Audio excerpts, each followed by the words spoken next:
to the Author to Authority podcast. And oh man, today I am just so thrilled to have Dr. George Grant on the show. And I have known Dr. George for years now.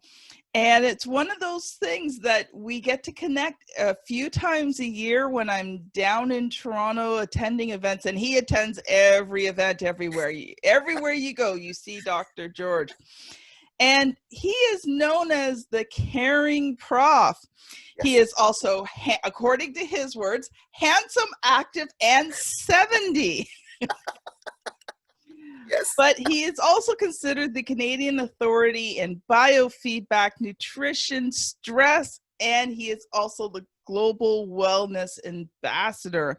Yes. You're also the author. He's also, get this, he's the author of 13 books. Mm-hmm. He has 5 patents, including the Natural Robust Prostate Formula, 250 published papers, 375 paper reviews, hundreds of conference presentations, and he's the senior editor of 12 scientific journals.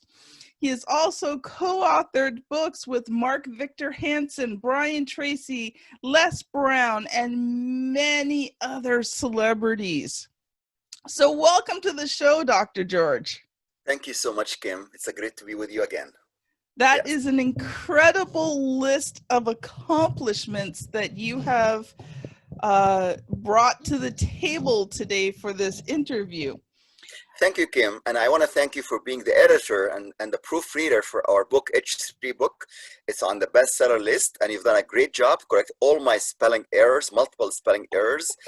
You made my chapter to be the best chapter. Actually, Jack Canfield read my chapter, and he said, this is actually one of the best things I've read about wellness for a long, long time, which is a great thing to get from, Jack Canfield and Les Brown. They really enjoyed that chapter that you've written with me. Wow, that is awesome. Well, you get some of the credit too, because you did write it. I just fixed it up a little bit and added a little razzle dazzle here and there, and it made it wonderful. Thank you. Dr. George, a lot of people in my audience don't know you. Why don't you introduce yourself and tell us a little bit about your story? Basically, when I was 18 years young, my mother passed away from heart attack. She had suffered from heart disease, diabetes, and the doctor came out of the surgery. She said, sorry, your mother could not make it. I was 18 years young. I don't have a mother since then. And I never seen my grandparents. My father did also die from the same outcome of heart disease and diabetes and high blood pressure at early 60s. As you mentioned, I just turned 70 last month, and I feel 50 really. I have high energy. I don't have any medications. I don't have any heart disease. Thanks for the science of epigenetics, which means it's not just genetics that control your destiny. It's epigenetics that control how you turn on or off your bad genes. So through lifestyle, through reading, through learning, I learned to turn off the bad genes and turn on the good genes. And since then, since 18 years young, I wanted to learn how to help people not to lose their mother when they're teenagers. I wanted on a mission, and I'm still working very hard until the day today, working hard, traveling all over the world. I have only 10,000 clients in Canada and 10,000 overseas. I travel a lot. I used to travel twice a month. Since February, I did not travel at all since lockdown. So I'm missing this travel. I'm missing Caribbean countries. I'm missing all of the sunshine. But anyway, hopefully it'll return soon to go and help. I get a lot of requests to go and do some seminars and some assessments. So I do assessments. It's called total biofeedback from the head to toe to determine the root cause of any disease. So as you know, Kim, we care, we serve, we educate. We do not medicate. We do not operate. We do not irradiate. We do not vaccinate. We do not irritate. So basically, we use natural prevention, and we'll find out the exact root cause. If somebody using blood pressure medications, diabetes medication, pain medications, we tell them, okay, you're going to stay on the meds because you've been using it for years. And then we recommend lifestyle changes. We recommend natural alternative, natural stuff, complementary supplements, antioxidants, things like that. And then they recover. I had a client who was referred to me, one of my co-authors in the in one of the books at Sunnybrook, which is one of the largest hospitals here in Toronto. Actually, in fact, it's probably the largest in Canada. He referred to me a client who had 99% clogged arteries, Oh, done 2 bypass surgery. He's done 2 stents. He was taking 28 meds. After 28 wow. meds, they told him we cannot do anymore. They do what they best can do. They've done the surgery, they've done the stents, they've done the medications, but the patient is not responding. He still have tachycardia, he still have arrhythmia, and he's gonna suffer from heart attacks. So he sent him on a waiting list to hospice for 3 months. This is back in 1998. When I went to see him, I sat down with him. I said, okay, I'm going to do the biofeedback and see exactly what's going on. What's the root cause of what I found that his eating habit, his drinking habit, and his stress. It was, and he has, like, he suffered from hypertension. He suffered from diabetes, which by family history have. Overweight. He had problem with fluid retention. He was taking 5 medications for blood pressure, 5 for diabetes, 5 for pain. Like everything that he has 5 medication for it. 28 meds. So I asked him after doing the biofeedback, it looks here that you're eating too much fatty stuff. What is it that you eat? He said, nothing, doc, just bacon and eggs. I said, once a week? He said, no, every day. Okay, for 6 months, 1 year, he said, for 27 years, he's eating every single day 6 strips of bacon, 3 eggs fried in the bacon fat. I said, every day? He said, yeah, I like the smell, I like the taste. I said, but yeah, like, don't you just eat any porridge? He said, no, it doesn't taste good. Don't eat any oatmeal? No. Don't eat any fruits? I don't like fruits. Do you eat vegetables? I don't like vegetables. So he has a strike against all of the good stuff, and he eats the bad stuff. And I said, okay, what do you drink? Do you drink water? Like, I drink 3 liters of water per day. Okay. He said, no, I don't like water. I drink diet soda. I said, okay, you have diabetes and you drink diet soda? As you know, diet soda is not good for diabetics. It's really actually giving them the false sense of security. And regular soda, of course, is deadly. I mean, nobody would recommend regular soda for somebody who have diabetes. Anyway, so I told him to drink water. He said, it doesn't taste good. I said, okay, put a little bit of lemon, put a little bit of just, lemon, a little bit of apple cider vinegar, a little bit of bacon, and a little bit, half a teaspoon of honey. He tried this. He said, oh, it tastes not too bad. He switched to water. After insisting of stopping the bacon for half an hour, he switched to rolled oats, porridge. To make the long story short, he started eating his vegetables. 9 months later, they did the test again. He actually survived 9 months without any tachycardia, arrhythmia. He's still alive, came today, 2020. We're talking about 22 years later. No hospice, no medications, no bypass. If you know anybody at Sunnybrook Hospital, at the intensive cardiac care unit, ask him about Professor Dr. George Grant. I do not work for Sunnybrook. I'm not a medical doctor. I'm not a cardiologist. I'm just basically, I only have 3 Ph.D s. Okay, I only have 3 masters. I only teach people how to be healthy. They actually named me at Sunnybrook Dr. Grant that bypassed the bypass. So if you know somebody who have needing bypass or waiting for bypass or suffering from heart disease, please give them academyofwellness.com. Help them to reach out to me through your show.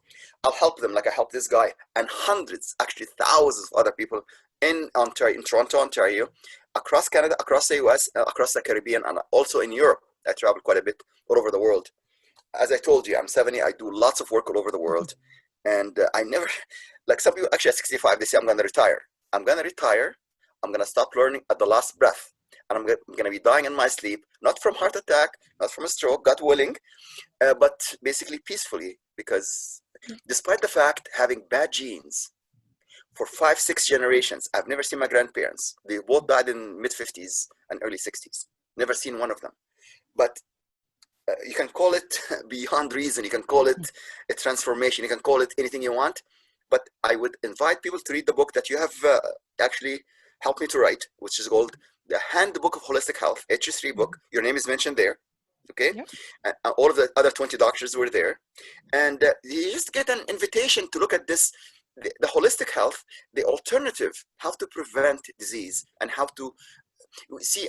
Kim is very simple. I believe in prevention better than intervention. Yes. I believe that self-care is better than crisis care. So instead of people actually listening to the news about the COVID-19 virus and getting anxiety and stress, I invite all of your viewers, all of your listeners to go to academyofwellness.com. Look at my scientific recommendations for COVID-19. Why would they look at this? Not because of my 3 doctorate, not because of my 3 masters, not because of my 3 bachelors, Not because 250 papers published. No, because I was the former quarantine officer with Health Canada in the year 2003. I was the charge of SARS, MERS, and the Norwalk virus at that time. Across all airports, across all cruise ships, when they had the Norwalk, I'm the one who was charged. And we had no lockdown. We had no problem. And the death rate for SARS at 2003 was much higher than COVID, which has death rate estimated by CDC of 0.2%. I did work with Health Canada and the FDA and the CDC. So let me ask you a question, Kim. If something caused 0.2% death, would it cripple an economy, which is 75 billion? I'm sorry, is it billion or trillion? 75 trillion.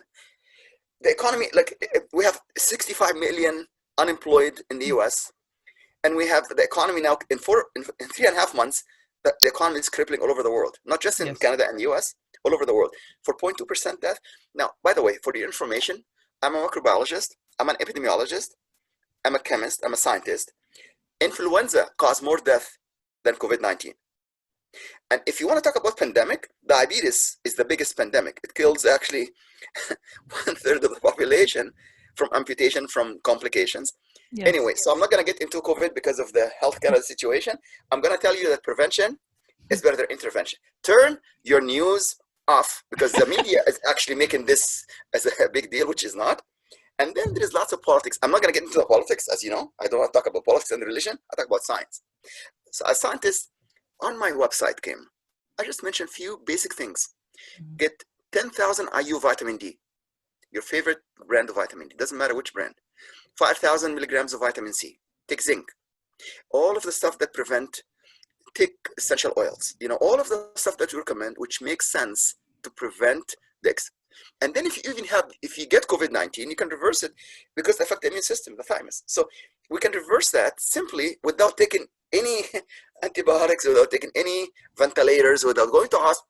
Going to hospital will expose you to more bacteria and virus there than what it's worth. There's no need for that. Just follow the simple things at academyofwellness.com. You see it there on the front page. How to prevent COVID-19. In fact, there's a whole section there. There's a whole link, how to prevent, you see it on the right-hand side, how to prevent, scientific recommendation to prevent COVID-19. So I wondered if your listeners and viewers see that. And if they have any questions, they can reach out to me. I've been there, done that with the Health Canada and the FDA and CDC. Well, that is an incredible amount of information. But, you know, there was one thing you talked about that really just impacted me. And I think I want to go back and discuss it a little bit more. Yes. My dad was diabetic. And even though he didn't die from diabetes, he died from cancer. Yes. Diabetes affected his life greatly. And one of the things that, I tried to tell my dad, and I don't think he ever understood, is he would drink diet pop. And I kept saying, Dad, the aspartame's not good for you. Like, it's poison in your body. You're 100% correct, Kim. You see, when I was working at the FDA in Washington, D.C., I asked fellow scientists, you have a Ph.D., I have a Ph.D. Can you tell me what kind of studies have you done on aspartame to approve it for safe use in diet soda and also for baby formulas? Like, you and I know that it's not safe and it's toxic. And it's unsafe even for diabetics because they give them false sense of security that they can drink this. And doctor said, if you have diabetes, drink diet soda. This recommendation actually is very wrong. Okay, so the answer I got, Kim, you're going to be shocked when I tell you this. It was not scientifically based. It was politically based because the company that pushes aspartame have pushed the FDA to have a fast track approval for this aspartame to be used in soda because they were increasing diabetes from using the regular pop. So they based their reasoning, instead of having this regular soda, we can have this diet soda. So even though aspartame is not done for long-term toxicity studies, we can approve it now and then we can study it later. So that was done 25 years ago. Now when we go now and do long-term study, something called the TI, the therapeutic index, and the LD50, lethal dose that kills 50%, aspartame is very toxic. It is extremely toxic, not just for diabetics, for the average person. Mm-hmm. Why? Because it has 2 amino acids. I don't want to go into scientific basis here. It has 2 amino acids. One is called phenylalanine, and the other one called aspartic acid. If somebody have any condition called PKU, phenylketonuria, or sensitive to sugar, or sensitive to any artificial colors or flavors, they can get they die from this aspartame. It's not as safe as the FDA says. And then on a second question I asked, if you have a son or a daughter, the scientists at the FDA, would you give this to your son or daughter? He said, no way. So they know that this is bad, but yet they approve it. It's the same like approval of all the drugs. You mentioned diabetes, they approve metformin. Now we heard metformin from the CDC, not from Dr. Grant's website. It can cause cancer. So when you have diabetes and you get the metformin, it has a potential to cause cancer. This has been known, by the way, not just last week or last month or last year. This has been known for almost like 25. I'm a toxicologist. I read toxicological literature. There's a potential it has something that it's carcinogen, it causes cancer. So this is probably why your dad used metformin, which is the most common used drug. He has diabetes, and then he died from cancer, not from diabetes. He could have died from amputation. He could have died from blindness. See, diabetes itself is not the problem. The complication that can bring in terms of high blood pressure. So diet soda is not safely can be used for diabetics, for any person, even normal person. I don't work with sick people, Kim. You know that. I work with the top 10 Olympic athletes in Canada, the top 10 in the US, and the top 10 in the Caribbean. If my athlete drink diet soda, I cannot work with them. Even it doesn't matter how much money they pay me, because it's going to affect their performance. And then I'm going to be, why your athletes not performing, right? It does affect. In fact, it does not help in weight management. This is a fact. It's known, published fact, because it gives false sense of security that this is just diet soda, and then they eat more. It just does not make any sense scientifically to use diet soda. So, well, I don't know if this is true or not, but somebody told me that when you're drinking the diet soda, it's actually making you crave other things. It does. 100% scientifically valid statement, published, proven in medical literature. I have actually a paper which deals with diabetes, deals with diabesity, which is diabetes plus obesity, because diabetes causes obesity, and deals with globesity, because diabetes now is not just Toronto phenomena, it's not Ontario, it's not Canada, it's not the US, it's a global phenomena. It affects 35% of every country population. So it's a global pandemic. This is the pandemic that we should talk about. This is the pandemic we should solve. Like, did you know that the next upcoming pandemic called dementia? This is the next upcoming pandemic. And I was the first scientist in the world 22 years ago to say that dementia is type 3 diabetes. Dementia is actually type 3 diabetes. If you have diabetes, watch for dementia. Watch for obesity. Watch for neuropathy. That's what causes amputation. Even if you have family history of diabetes, you got to watch for this stuff because it runs in family. But then we can go to the science of epigenetics. We can turn off those genes by taking all of the good food, all of the proper water, which is listed on the website, academyofwellness.com, under Wellness IQ. So we tell people at the Wellness IQ, what is that you eat, what is that you don't eat, and what's eating you for stress. It's important to understand, but stress causes 80% or 85% of all diseases. And then I have written thesis at University of Toronto. That was my first doctorate in 1995. My goodness, that's 25 years ago when I did my first doctorate about stress management and anxiety. By the way, Kim, we have now anxiety and stress and depression much more than we had 4 months ago because of this lockdown, because people are isolated. People cannot get human connections. People are actually afraid to go out. And it's a very shameful to see all of this anxiety now happening and all of this stress happening. You and I, we should do one separate podcast on anxiety and stress, okay? Because I've written 13 books. Actually, one of the books that I've written, it was on the Guinness World Book Record right there, okay? And the other books, they're not as famous as this one, but I think you've been to the World Guinness Book of Record, that one that we did together. No, it was only 126 authors written the book together in 2 months. That is so cool. It's a small world. Yes. So Dr. George, I want to just switch gears in our last few minutes together. Yes. You have written so many books. So what advice would you give to someone who has some expertise to share, but they've never written a book before? Drink half your body ounces in water every single day. So if you're like me, 180 pounds, you should drink half your body ounces in water, which means about 3 liters per day, roughly. If you are more than that, drink more. Okay. Mm-hmm. And also, in 90% of my clients that come to see me from all over the world, they have shallow breathing. They breathe from the chest. They do not know how to breathe properly. So I recommend deep belly breathing from the belly, because belly breathing gives you more oxygen to satisfy the brain requirement for O2. So when you breathe from the chest, you tend to snore at night. When you snore at night, you tend to have sleep apnea. When you have a sleep apnea, you're going to have hypertension. In fact, I see people with sleep apnea who have dementia because the brain is not getting enough oxygen. And by the way, aspartame or any other artificial colors or flavors can contribute to dementia. So I want to announce this. I'm actually currently starting a study on dementia for 12 subjects. I already have 3 subjects in the study for 4 months to prevent and reverse dementia naturally. So if you have any clients who listen to me who have dementia, ask them to remember to contact me on academyofwellness.com and drgrantwellness@gmail.com to contribute to come to see us on the study. So getting back to your questions, full hydration, full oxygenation, and avoiding all of the bad food, all sugars, all flours, the bread, rice. If you eat a bowl of rice like this, that's it, as if you're eating 6 Snickers bars. So white rice is out of the questions. White pasta out of the questions. Now I'm going to recommend something now controversial. Okay, do not consume dairy, either cow's milk or cheese, because not just the hormones and antibiotics, they have lactose. Most people have, which is the milk sugar. Most people have lactose intolerant, but it has also the protein called casein. People addicted to cheese because it produces a chemical in the brain called casomorphine. So they eat lots of cheese because it's so addictive. It's almost like a drug. It's almost like act like a drug. And it suppresses a chemical in the brain called dopamine. We don't want that because that's your happy chemical in the brain. So it also suppresses the serotonin.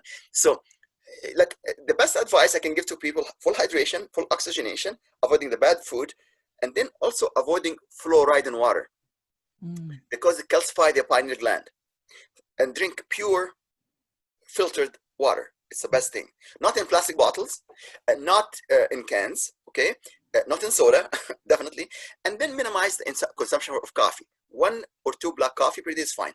But if you add sugar and if you add cream, it's going to be a problem there, okay? And if you have six coffee, it's diuretic. Then you have to replace, for every cup of coffee you drink, you have to have 2 glasses of water to fulfill the requirement. Because if it's diuretic, not only it has the caffeine, but it also depletes your body from potassium, which is very important for the heart to function. Magnesium, which lack of it will cause leg cramps, okay? So it's very important to follow the Wellness IQ at academyofwellness.com. If we do have an hour again, I can go on the whole hour, talk about all of this stuff, but if your clients, your listeners, complete the Wellness IQ, email it to me and come and see me for the scan. Just if they mention Kim, I'm going to give him 50% off the cost of the scan. So, Dr. George, I want to go back though, because you talked about having a healthy body to write a book, but I want to talk a little bit about the process of writing a book. So you talked about the health, and I think that's very important. Like I always encourage people, drink lots of water, it helps the brain to think. But I want to talk about actually writing, because you've written 13 books. So can we talk a little bit, what is your writing process like? Not from a health sense, but when you actually sit down to either type or write, what do you go through to produce that amount of work? The first question for anybody who writes anything, they get an anxiety into finishing a book. So start just doing 1 page at a time. Take baby steps. Hire somebody like Kim who can actually help you and coach you how to write the book, how to proofread it, how to publish it. I strongly recommend to write at least 1 or 2 books in your lifetime. At least it could be your story. It could be your things that you learn. Share it with the world, because the world needs to know your story. There is actually a book inside each one of the 7.5 billion population in the world. If we have 7.5 billion books, you know what? We can actually help the world to be healthier. We help the world to be richer. We help the world not to have pesticides and all of the stuff that is threatening us. No anxiety. Write a book about what you like. Get somebody like Kim to help you, to coach you. She's actually the best in doing this. You can give her a rough draft, she turns into like a masterpiece. If you go the H3 book, That's not the book. That's not the chapter I've written before. If you read my initial chapter, you're gonna say, "Does this guy really have 9 degrees?" Seriously. But get somebody who knows how to coach you. Seriously, Kim. I'm not. I know you paid me a lot of money to say that on your show, right? Check in the mail, Kim. Just so you know, that was not a paid advertisement. It's not. Everybody should do baby steps. Just even one sentence, one Yes. paragraph per day. Because Yes. sometimes people who write books, they get like writer blocks. It's common. And they stop and they quit. They quit in written half the book and they quit. Okay, you know what? If you written half the book and give it to Kim, she will help you to complete the other half. Awesome. Seriously, she will coach you to get the other half done. Just get 1/4 or 1/2 and she will help you. So I highly recommend go and check out the academyofwellness.com and check out all those things on there that Dr. George talked about. Well, thank you so much, Dr. George, for being on the show today. It has been a privilege and an honor. So this has been Dr. George Grant and Kim Thompson-Pinder on the Author to Authority podcast. Thanks so much for listening, and we will see you on the very next episode. Bye now. Thanks, Kim. Bye-bye.